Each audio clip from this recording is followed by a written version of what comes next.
This is the Lone Crater YouTube. We hope this video helps.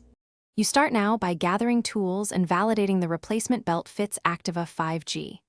Remove the seat and open the helmet lock. Make sure the engine is cool. Once done, use a 10mm and 12mm to remove the left rear panel and unclip the airbox cover. This gives direct access to the variator and belt housing. You should see the outer cover bolts. Loosen them and keep bolts organized so reassembly is straightforward and fast. You now relieve tension at the variator. Hold the crank and back off the variator nut slightly so the clutch can be moved. Use a belt removal tool or pry gently to slide the old belt off. Inspect the rollers, guide and clutch for wear while it's exposed. Once clear, route the new belt over the variator and clutch exactly as the old one sat, making sure it sits evenly in the grooves.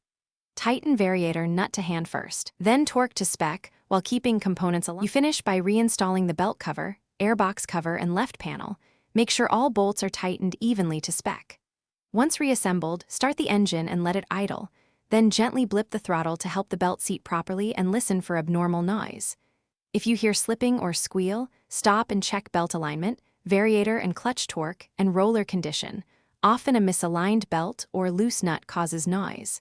As a final tip, if vibration persists, recheck roller wear and replace rollers if out of tolerance.